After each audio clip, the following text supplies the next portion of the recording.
श्री शिवाय नमस्तुभ्यम। हर हर महादेव। 17 सितंबर से ऑनलाइन शिव महाप्राण कथा सीहोर कुबेरेश्वर धाम से शुरू हो गई है। ये 5 दिवसीय शिव महाप्राण कथा है जो कि आप 17 सितंबर से 21 सितंबर तक आस्था चैनल यूट्यूब के माध्यम से देख सकते हैं।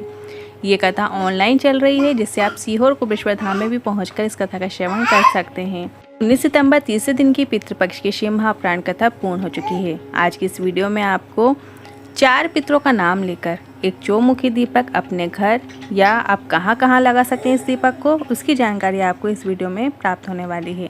किसी कारणवश यदि आपने आज की कथा नहीं सुन पाए हैं तो पूरी कथा का रास्ता तो आपको छोटे से वीडियो से प्राप्त होने वाला है। बढ़ते हैं आज की कथा की पहली जानकारी की ओर।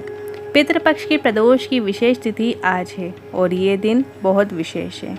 और इस दिन अगर आप टीवी पर या मोबाइल पर कथा पंडाल में आकर कथा का श्रवण कर रहे हैं तो आप अपने पितरों को पार लगाने का कार्य कर रहे हैं।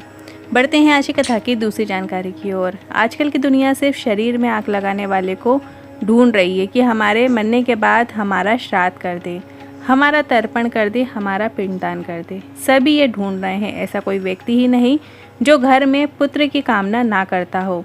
पर आप अगर भोलेनाथ से पुत्र की कामना करते हैं तो आपको कामना करना है कि हमारे घर में कुटुंब में कोई ऐसा जन्म ले जो अपने ज्ञान से परिवार का भगवान के प्रति मार्ग प्रशस्त कर दे और हमें परमात्मा के द्वार तक ले जाए।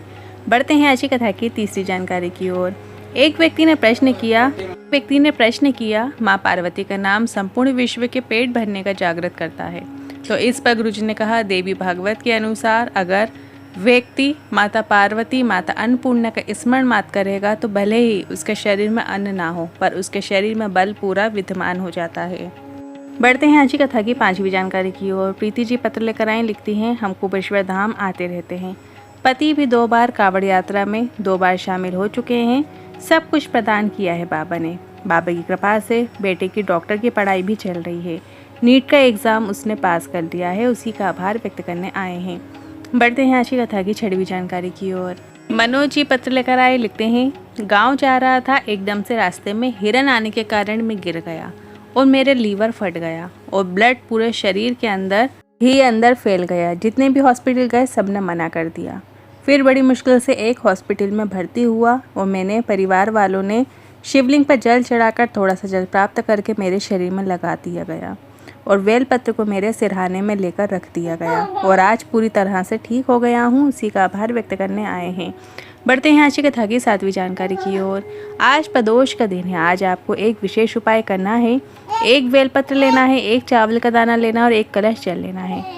एक बेलपत्र और एक चावल का दाना सबसे पहले शिवलिंग पे अर्पित करना है, फिर एक कलश जल शिवलिंग के ऊपर अर्पित करना है। प्रदोष काल में भी आप इस उपाय को कर सकते हैं। इसके बाद एक घी का दीपक आपको किसी भी वृक्ष के नीचे लगाना है। अब आपको 5 वृक्ष में से किसी भी एक वृक्ष के नीचे ये दिया लगा देना है।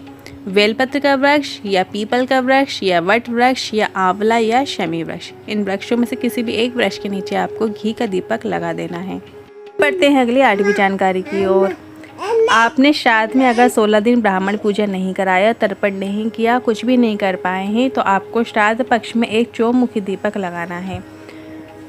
दीपक में आपको घृत अर्थात घी का उपयोग करना है और ये प्रदोष के दिन किया जाने वाला उपाय है। मतलब 19 सितंबर आज शाम को प्रदोष काल में आपको इस दीपक को प्रज्वलित करना है। किस तरीके से करना है, कौन सा दीपक का प्रयोग करना है, ध्यान से सुनिएगा। दीपक आपको चौमुखी बना लेना है। चाहो तो आप आटे का दिया भी बना सकते हैं या फिर आप मिट्टी के दिए का भी प्रयोग कर सकते हैं। उसमें आपको 4 बाती का प्रयोग करना है। 4 अलग अलग लंबी बाती का प्रयोग करना है और उसमें घी भर लेना है। ये दीपक प्रज्वलित करते समय आपको 4 पितरों का नाम लेना है। पहले लेना है अग्निस्वधा पितर जो पूर्व दिशा से सुरक्षित रखते हैं। दूसरा है वर्षित पितर, दक्षिण दिशा से हमें सुरक्षित रखते हैं। तीसरे हैं आग्नेय पितर जो पश्चिम दिशा से सुरक्षित रखते हैं। चौथे हैं सोमपति पितर, ये उत्तर दिशा से सुरक्षित रखते हैं। अब आपको उपाय करते समय मतलब दीपक लगाते समय इन 4 पितरों का नाम स्मरण ज़रूर करना है। दीपक आप कहाँ लगा सकते हैं? ये दीपक आप शिवालय में भी प्रज्वलित कर सकते हैं या पीपल के वृक्ष के नीचे भी प्रज्वलित कर सकते हैं। तुलसी माता के क्यारे के सामने साइड भी आप प्रज्वलित कर सकते हैं या बेलपत्री के वृक्ष के नीचे भी प्रज्वलित कर सकते हैं या वट वृक्ष के नीचे प्रज्वलित कर सकते हैं या आंवले के वृक्ष के नीचे भी आप ये दीपक प्रज्वलित कर सकते हैं। इनमें से जहां आपको ठीक लगे एक जगह पे आपको ये दीपक प्रज्वलित करना होता है। यह उपाय आप प्रदोष काल में ज़रूर कीजिएगा। अभी शाम के समय आपको करना है, जब सूरज ढल रहा होता है, हल्की रोशनी होती है, हल्का अंधेरा होता है। सूरज ढलने के 45 मिनट पहले का समय और 45 मिनट बाद तक का समय प्रदोष काल कहलाता है। तो इसी बीच में आपको ये दिया पितरों के निमित्त प्रज्वलित करना है। अब बढ़ते हैं अगली 9वीं जानकारी की ओर। सितंबर की सभी कथाएं ऑनलाइन होंगी। इसके बाद 24 सितंबर से 28 सितंबर ऑनलाइन शिव महापुराण कथा होगी।